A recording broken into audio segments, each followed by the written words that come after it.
தமிழ்நாட்டின் வரலாற்றில் மிக முக்கிய நாளாக இந்த நாள் அமைய போகிறது.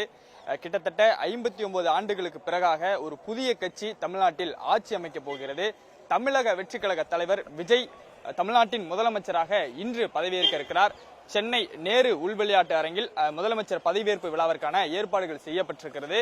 காலை 10 மணி அளவில் தமிழக வெற்றி கழக தலைவர் விஜய் தமிழ்நாட்டின் முதலமைச்சராக பதவியேற்க இருக்கிறார். இதற்கான முழு ஏற்பாடுகளும் இந்த நேரு உள்விளையாட்டு அரங்கில் செய்யப்பட்டிருக்கிறது. நேரு உள்விளையாட்டு அரங்கிற்கு வெளியே பலத்த போலீஸ் பாதுகாப்பு போடப்பட்டிருக்கிறது. விஜய் மட்டுமல்லாது விஜயுடன் இன்று 9 அமைச்சர்களும் பதவியேற்க இருக்கிறார்கள். இதற்காக பலத்த போலீஸ் பாதுகாப்பானது நேரு உள்விளையாட்டு அரங்கிற்கு வெளியேவும் உள்ளவும் போடப்பட்டிருக்கிறது. வழிநெடுகிலும் விஜயை வரவேற்கும் விதமாக வரவேற்பு பேனர்கள் வைக்கப்பட்டிருக்கிறது. தமிழ்நாட்டின் முதலமைச்சர் என்று குறிப்பிட்ட கட்சி நிர்வாகிகள் விஜயை வரவேற்கும் விதமாக வரவேற்பு பேனர்களை வைத்திருக்கிறார்கள். நேரு உள்விளையாட்டு அரங்கிற்கு வெளியே மிகப்பெரிய அளவில் தடுப்பு கம்பிகள் போடப்பட்டிருக்கிறது.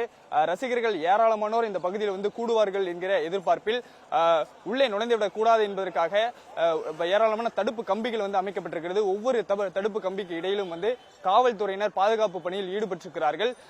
காலை 10 மணி அளவில் இந்த பதவியேற்பு விழாவானது நடைபெற இருக்கிறது. குறிப்பாக சென்னை நேரு உள்விளையாட்டு அரங்கில் நடைபெறக்கூடிய இந்த பதவியேற்பு விழாவில் விஜய் இன்று முதலமைச்சராக பதவியேற்கக்கூடிய நிலையில் அவருடன் சேர்த்து 9 அமைச்சர்கள் பதவியேற்க இருக்கிறார்கள். நடைபெற்று முடிந்திருக்கக்கூடிய சட்டமன்ற தேர்தலில் தமிழக வெற்றி கழகம் 108 தொகுதிகளை கைப்பற்றி தனிப்பெரும் கட்சியாக வெற்றி பெற்றது. தனிப்பெரும் கட்சியாக வெற்றி பெற்றாலும் ஆட்சி அமைக்கும் அளவிற்கான பெரும்பான்மை தமிழக வெற்றி கழகத்திற்கு கிடைக்கவில்லை.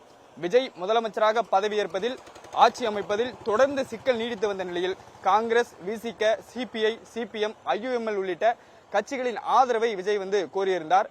அந்த கட்சிகள் விஜய் ஆட்சி அமைக்க ஆதரவு தெரிவித்த நிலையில் ஆட்சி அமைக்க தேவையான அறுதி பெரும்பான்மை விஜய்க்கு கிடைத்தது.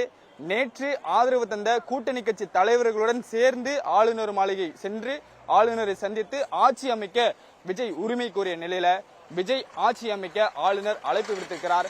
அதன் பேரிலேயே இன்று விஜய் தமிழ்நாட்டின் முதலமைச்சராக பதவியேற்க இருக்கிறார். அந்த பதவியேற்பு விழாதான் நேரு உள்விளையாட்டு அரங்கில் கோலாகலமாக நடைபெற இருக்கிறது. முதலமைச்சராக பதவியேற்கக்கூடிய விஜய்க்கு பல சவால்களும் காத்திருக்கிறது.